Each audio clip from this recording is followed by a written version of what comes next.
Hello बच्चों, मैं अमरजीत कुमार अपने YouTube channel the Gurukul coaching के माध्यम से आपका स्वागत करता हूँ। आज हम लोग हिंदी व्याकरण पढ़ेंगे। हिंदी व्याकरण में कारक पढ़ेंगे। कारक का महत्व हिंदी व्याकरण में बहुत ही ज़्यादा है और इससे परीक्षाओं में बहुत ज़्यादा प्रश्न पूछे जाते हैं। इसलिए आज हम कारक पढ़ेंगे। कारक की विभक्तियों के बारे में जानेंगे, उसके भेद के बारे में जानेंगे और विभक्ति चिन्हों के प्रयोग के बारे में जानेंगे कि कैसे हम कहाँ उनका प्रयोग करते हैं। चलिए तो आइए कारक देखते हैं। सबसे पहले कुछ उदाहरण क्या है कि राम पुस्तक पढ़ता है।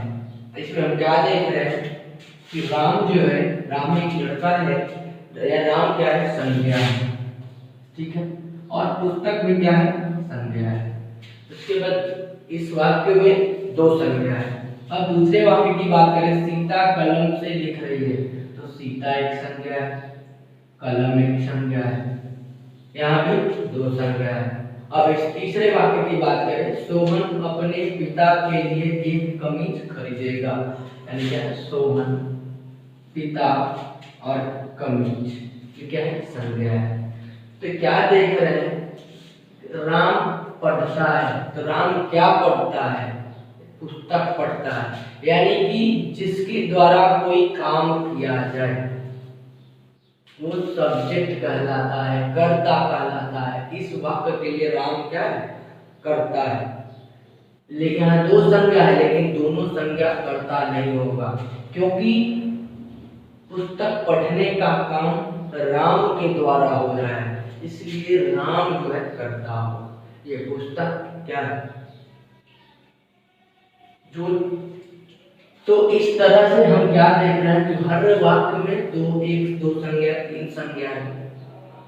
तो कारक क्या करता है कि संज्ञा या सर्वनाम शब्दों के जिस रूप से, संज्ञा या सर्वनाम शब्दों के जिस रूप से उसका संबंध वाक्य के अन्य शब्दों, यानी अन्य शब्दों का मतलब क्रिया, मुख्यतः क्रिया की बात हुई है, क्रिया से जोड़ा जाता है, उसे ही हम क्या कहते हैं, कारक कहते हैं। यानी संज्ञा या सर्वनाम शब्दों के जिस रूप से, संज्ञा या सर्वनाम शब्दों के जिस रूप से उस वाक्य, उसका संबंध जो है उस वाक्य के अन्य शब्दों यानी क्रिया से जोड़ा जाता है, उसे हम क्या कहते हैं, कारक कहते हैं। जैसे राम ने रावण को मारा, राम क्या है, राम ने मारा, किसने मारा, अगर प्रश्न पूछता है किसने मारा तो राम ने मारा, किसको मारा, रावण को मारा, ठीक है ना। तो राम और रावण, यहाँ दो संज्ञा है, इन दोनों को क्या है, इन दोनों को क्या कहता है, संज्ञा सर्वनाम शब्दों के जिस रूप से उसका संबंध वाक्यों के अन्य शब्दों क्रिया से जोड़ा जा रहा है। राम ने किसको मारा, रावण को, ठीक है ना। राम ने मारा, मारा क्रिया, काम, मारने का क्या काम हो रहा है, मारने का काम हो रहा है, किसको मारने का काम, रावण को, ये है कारक है। सीता कलम से लिखती है, सीता संज्ञा, कलम भी संज्ञा। सीता क्या कर रही है, सीता लिख रही है, किससे लिख रही है, कलम से लिख रही है। तो वही कहता है कि संज्ञा सर्वनाम शब्दों के जिस रूप से उसका संबंध वाक्य के अन्य शब्दों क्रिया से जोड़ा जाता है तो उसे ही हम कारक कहते हैं। कारक के मुख्यतः 8 भेद होते हैं। चलिए हम 8 भेदों के बारे में जानेंगे। कारक है और ये विभक्ति चिन्ह है। पहला है कर्ता कारक। कर्ता कारक क्या है, जो कर्ता कारक है कि जिसके द्वारा काम किया जाता है, जो काम करता है उसे ही हम क्या कहते हैं, कर्ता कारक कहते हैं। जो काम करता है उसे कर्ता कारक। इसकी विभक्ति चिन्ह ने है कर्म, यानी कि कर्ता के द्वारा जो काम संपादित हो, कर्ता के द्वारा जो काम संपादित हो उसे हम क्या करते हैं, कर्म करते हैं। इसका विभक्ति चिन्ह वो होता है कर्म। मैं किसी काम, कर्ता के द्वारा किसी काम को करने में अगर जिसकी सहायता, जिस वस्तु की, जिस शक्ति की सहायता लेनी पड़ती है वो क्या होता है, कर्मकारक। जैसे सीता कलम से लिखती है, कर्ता यहाँ सीता क्या है, कर्ता है। किससे लिखती है, कलम से, दस से क्या हो गया, कलम सहायता कर रहा है, ये कर्ता, ये करण का। संप्रदान यानी कि जिसके लिए काम किया जाए, क्या है, सोहन अपने पिता के लिए, किसके लिए, पिता के लिए, पिता के लिए कमीज खरीदेगा, जिसके लिए कर्ता के द्वारा काम किया जाता है उसे हम संप्रदान कहते हैं। आपादान, आपादान का मतलब होता है एक वस्तु या एक व्यक्ति का दूसरे वस्तु या दूसरे व्यक्ति से अलग होने का अर्थ प्रकट करता है। जैसे पेड़ से पत्ते गिरते हैं तो क्या है, पेड़ तो स्थिर है लेकिन पत्ता क्या है, उससे उसका संबंध, उसका जो संबंध अलगाव हो जा रहा है, जुदाई हो रहा है। या लड़के विद्यालय छोड़कर चले गए, ठीक है, तो लड़के विद्यालय जहाँ था वही है, लेकिन लड़के जो है वो विद्यालय छोड़कर चले गए। संबंध, संबंध का मतलब होता है कि किसी वस्तु से संबंध जोड़ना, ठीक है ना, कर्ता का संबंध जिससे होता है वो संबंध का। अधिकरण, अधिकरण यानी कि जो आधार हो, जिस माने कर्ता का आधार हो, उसी को क्या कहते हैं, अधिकरण कहते हैं। अब है संबोधन, संबोधन वह कारक है जिससे हम किसी को संबोधित करते हैं, इसकी विभक्ति चिन्ह है। फिर से देख लेते हैं, कर्ता कारक की विभक्ति चिन्ह ने, सुन, कर्म कारक, को, करण, से या द्वारा, संप्रदान के लिए, को लिए, आपादान से अलग होने का बोध होता है, संबंध का, के की, अधिकरण में, पर, संबोधन, ये को, अरे, अजी, ये सारे जो है कारक के भेदों के विभक्ति चिन्ह है। अब हम जानेंगे कारक के। चलिए बात करते हैं कर्ता कारक का, यानी कर्ता कारक किसे कहते हैं। कहता है जो काम करता है या जिसके द्वारा काम किया जाता है, ठीक है ना, उसे ही हम क्या कहते हैं, कर्ता कारक कहते हैं या कर्ता कहते हैं। जैसे मोहन ने खाया, सीता पड़ती है, यहाँ मोहन, मोहन यहाँ सीता, दो संज्ञा है। मोहन क्या कर रहा है, मोहन के द्वारा खाने का काम, खाया, किसने खाया, तो मोहन ने खाया, यानी कि खाने का काम कौन कर रहा है, मोहन कर रहा है, यानी मोहन क्या हो गया, कर्ता हो गया। सीता पढ़ती है, पढ़ने का काम किसके द्वारा, कौन कर रही है, तो सीता कर रही है। तो जब काम करती है जिसके द्वारा कोई काम किया जाता है वो क्या कहलाता है, कर्ता कहलाता है। तो यहाँ मोहन और इस वाक्य में सीता क्या है, कर्ता कारक के रूप में। एक चीज और, जब भी हम कर्ता कारक के विभक्ति चिन्हों की बात करते हैं ने की, तो सामान्यतः भूतकाल में ही विभक्ति ने चिन्ह का प्रयोग होता है। जैसे उसने रोटी खाई, उसने रोटी खाई, ये किस काल का है, ये भूतकाल का वाक्य है। या उसने रोटी खाई थी, ठीक है ना, ये भूतकाल में ही हम क्या करते हैं, ने चिन्ह का प्रयोग करते हैं। सामान्यतः वर्तमान काल और सामान्य भूतकाल, भविष्य काल में ने चिन्ह का प्रयोग नहीं होता है। जैसे सीता पढ़ती है, इसमें ने चिन्ह का प्रयोग नहीं है। वह घर जाएगा, इसमें ने चिन्ह का प्रयोग नहीं है, ठीक है ना। तो इसलिए ध्यान रखिएगा कि भूतकाल में ने चिन्ह का प्रयोग होता है। अब बात करते हैं कर्म कारक। कर्म कारक किसे कहते हैं, कहता है कि कर्ता के द्वारा क्रिया का प्रभाव जिस व्यक्ति या वस्तु पर पड़ता है।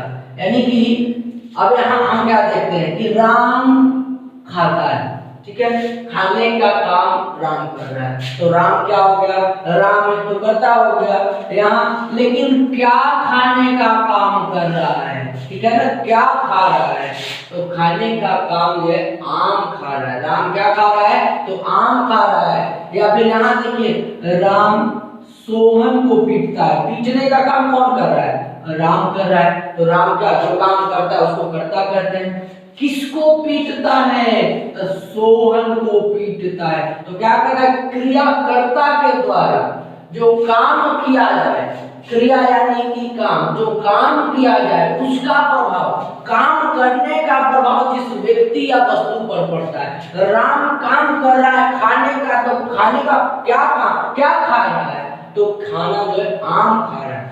किसको पीट रहा है, सोहन को पीट रहा है। यानी कहता है कर्ता के द्वारा जो काम किया जाए और उसका प्रभाव जिस वस्तु या व्यक्ति पर पड़े उसे ही हम क्या कहते हैं, कर्म कारक कहते हैं, ठीक है।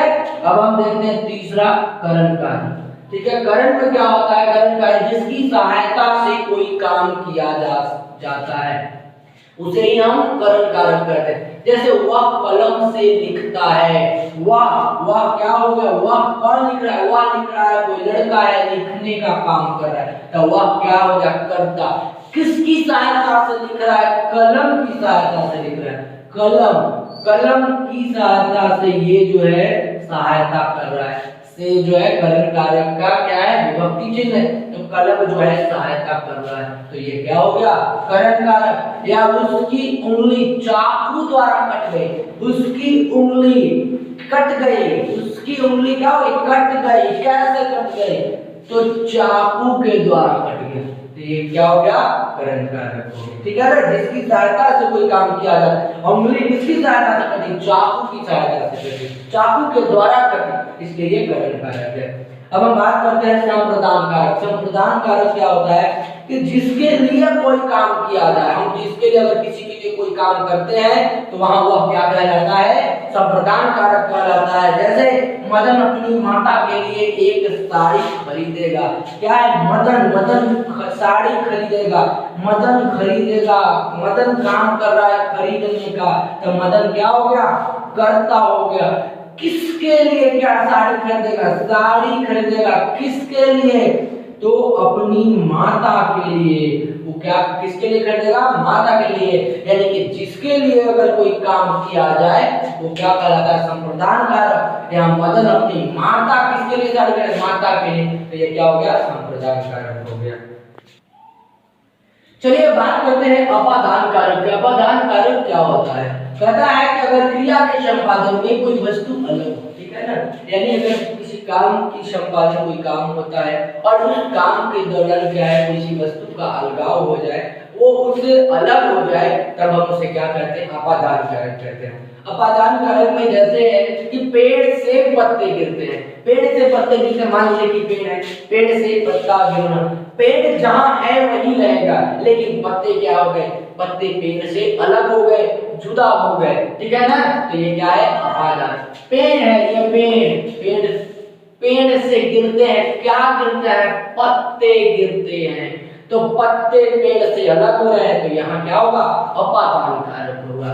लड़के बाहर गए, लड़के कहां से बाहर गए, कमरे से बाहर गए, तो लड़के का क्या हो गया, अलगाव हो गया, कमरे से वो अलग हो गए, इसलिए ये अपादान कारक के उदाहरण है। चलिए अब बात करते हैं संबंध कारक। संबंध कारक का मतलब होता है कि किसी भी संज्ञा या सर्वनाम शब्द का किसी वस्तु व्यक्ति से संबंध का होना, तब वो क्या कहलाता है, संबंध कारक। यह कहते हैं जैसे वो मेरी बहन पटना गई, यानी मेरी बहन, किसकी बहन, मेरी बहन कहाँ गई, पटना, तो किसकी, मेरा संबंध बहन से, वो कौन है, वो लड़की कौन है जो पटना गई, वो बहन है, सिस्टर है, ऐसा ये संबंध कारक हो गया। या राम का भाई, किसका भाई, राम का भाई, यानी राम का संबंध है, भाई का पढ़ने में होशियार, किसका भाई होशियार पढ़ने में, राम का।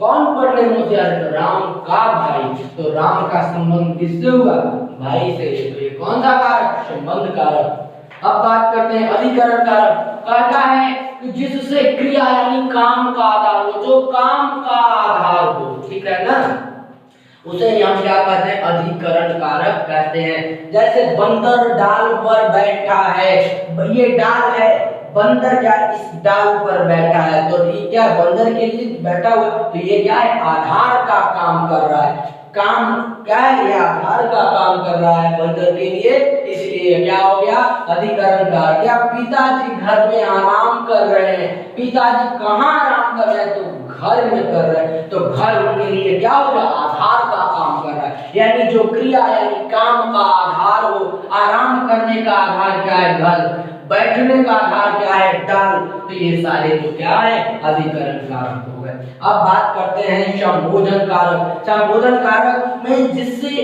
किसी व्यक्ति को संबोधित किया जाए, किसी को बुलाया जाए, पुकारा जाए, तो उसे हम क्या कहते हैं, संबोधन कारक कहते हैं। इसकी विभक्ति चिन्ह होती है, हे, हो, अरे, अजी, ये सारे जो है विभक्ति चिन्ह संबोधन कारक के। जैसे हम बोलते हैं, हे ईश्वर उसकी रक्षा करो, हे ईश्वर मुझ पर कृपा करो, फिर कहते अजी जरा इधर आइए, अरे तुमने क्या किया, ये सारे जो वाक्य हैं संबोधन कारक के हैं। तो इस तरह से आपके जो कारक हुए वो आज खत्म हो गए। इसे आप ध्यान से करेंगे और साथ ही साथ कुछ प्रश्न भी बनाएंगे इस पे आधारित।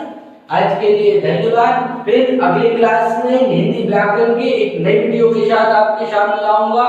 कृपया वीडियोज को लाइक करें, चैनल को सब्सक्राइब करें तथा बेल आइकन को दबाना ना भूलें, ताकि नए वीडियोज की जो नोटिफिकेशन हो सबसे पहले आप तक पहुंचे। धन्यवाद।